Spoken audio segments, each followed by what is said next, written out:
Medical management of rheumatoid arthritis. There are several classes of drugs available. Let us see one by one. Non-steroidal anti-inflammatory drugs, both COX-2 inhibitors and COX-1 and COX-2 inhibitors, selective COX-2 inhibitors and then non-selective COX inhibitors. Glucocorticoids, prednisolone, methylprednisolone. Intra-articular steroids for injecting into the affected joints. Disease modifying anti-rheumatic drugs called DMARDs. We have got 4 DMARDs available: methotrexate, sulfasalazine, hydroxychloroquine and chloroquine. Among them, the sheet anchor of treatment is methotrexate, and those who cannot tolerate methotrexate or who are not completely responding to methotrexate, then addition of sulfasalazine or hydroxychloroquine or chloroquine will be beneficial. Immunosuppressive treatment to modify the disease by suppressing the autoimmune antigen antibody reaction at the joint using azathioprine, leflunomide and cyclosporine. Cyclosporine and azathioprine are older drugs. Leflunomide, available as Arava, is a newer drug. So a combination of methotrexate and one of the immunosuppressive agents, methotrexate plus leflunomide, is usually tried in majority of the patients, or a combination of DMARDs like methotrexate, sulfasalazine, hydrochloroquine, or a combination of methotrexate with azathioprine and cyclosporine can be tried. There are other agents called cytotoxic drugs like cyclophosphamide, which are also useful in some selected patients but not routinely used. The new class of drugs called the biologics, which tackle actually the pathogenesis of the disease by attacking the B cells, by attacking the T cells, by attacking the T helper cells, by attacking the cytotoxic T cells, and also by inhibiting the tumor necrosis factor alpha and the interleukin 1 antagonist. These are new class of drugs which we will see a little detailed in the subsequent slides. There are certain older drugs like gold salts given once in a month as intramuscular injections, and D-penicillamine was also tried in the olden days, but these two drugs are not used now in rheumatoid arthritis because there are many modern drugs which are very efficacious and less toxic. So the use of gold salts and penicillamine has taken a back seat. So these are some of the classes of anti-rheumatoid arthritis medical management drug categories. As far as the NSAIDs are concerned, non-steroidal anti-inflammatory drugs act via the enzyme cyclooxygenase. Cyclooxygenase has got two types: cyclooxygenase 1, cyclooxygenase 2. COX1 is the constituent pathway. It protects the integrity of the kidney and the GI tract, and this is the housekeeping enzyme, cyclooxygenase. This is for the homeostasis. COX2 is selective for the inflammation, and this is more by inducible pathway, and COX2 produces inflammation. By interfering with COX2, we can give maximum anti-inflammatory effect. Majority of the older generation NSAIDs are inhibitory to both COX1 and COX2, with the result the GI side effects and renal side effects are more when we want anti-inflammatory doses.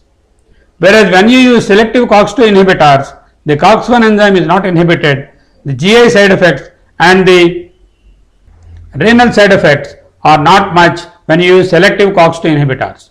When you use non-selective inhibitors, there will be GI side effects as well as the renal side effects.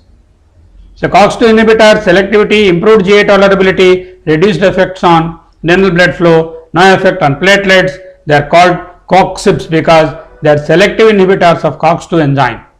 May have adverse effect on the heart. The drugs available are celecoxib and etirocoxib. Of course, rofecoxib, valdecoxib are no longer used and they are banned drugs. Celecoxib, etirocoxib are available and are still in the market and useful for selective COX2 inhibition. Meloxicam.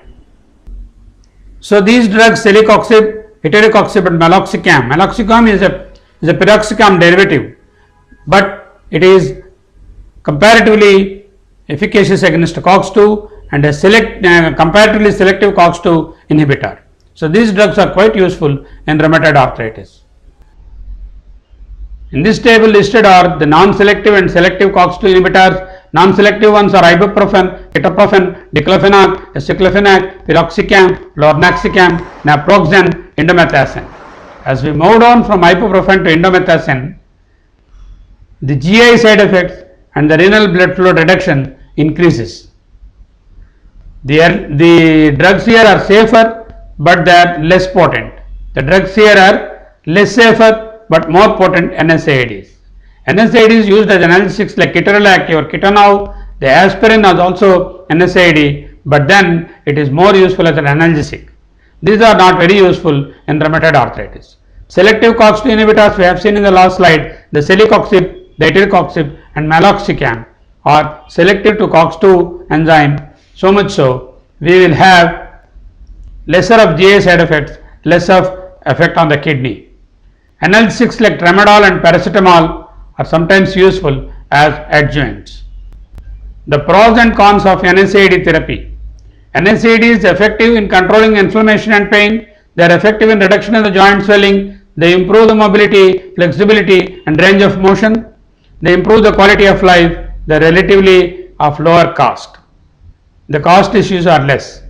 Whereas the cons are they do not arrest the disease progression. They have no effect on the disease modification. GI toxicity is common. Renal complications, particularly irreversible renal insufficiency, renal papillary necrosis can occur. Hepatic dysfunction can be precipitated. In some patients, CNS toxicity can occur. The pros and cons of corticosteroid therapy. Corticosteroids are anti-inflammatory, immunosuppressive in their effects, can be used to bridge the gap between the initiation of the disease modifying agents and the onset of action, because DMRDs take around 2 months or 6 weeks time. During that time, corticosteroids come very handy to reduce the inflammation and control the symptoms. Intra-articular steroid injections are particularly useful for individual joint flares. The cons of steroid therapy, these do not conclusively affect the disease progression. Tapering and discontinuation of the use often unsuccessful, and remission may go on to relapse. Low doses result in skin thinning, ecchymosis and Cushingoid appearance, significant cause for steroid-induced osteopenia and osteoporosis. Methotrexate is the sheet anchor of treatment. It is the base treatment of rheumatoid arthritis for disease modification, just like INH is the treatment base for tuberculosis, and then your glyphosate or the metformin is the base for treatment of diabetes. Methotrexate is the staple drug for treatment of rheumatoid arthritis for disease modification. Methotrexate is given as 10 to 30 milligrams orally every week. Very rarely it can be given as subcutaneous or IM. Usually oral doses will suffice, but weekly is the frequency. Give around 10 to 30 milligrams. It is a dihydrofolate reductase inhibitor, and supplemental folic acid is required when we give treatment with methotrexate. The clinical improvement takes around 1 to 2 months. Nausea, diarrhea, mouth ulcers, rash, alopecia, abnormality of liver function tests are common features. Rare toxicity includes depression of the bone marrow, depression in the leukocytes, platelets, pneumonitis, sepsis, liver disease, EBV related lymphomas can occur rarely. So we need to monitor the complete blood count, creatinine, liver function test monthly for 6 months, then every 1 to 2 months. Repeat AST and ALT in 2 to 4 weeks if initially elevated, and adjust the dose of methotrexate as per the need. Rapid onset of action occurs in 6 to 10 weeks, tends to produce more sustained results over time than other DMRDs, and lowers all-cause mortality in rheumatoid arthritis. So it's a proven drug, comparatively safer drug. Can be used when the cause of polyarthritis is uncertain. That is, in undifferentiated polyarthritis also, one can straight away start on methotrexate before the disease differentiates into rheumatoid arthritis. Often combined with other DMRDs like leflunomide, sulfasalazine and hydroxychloroquine.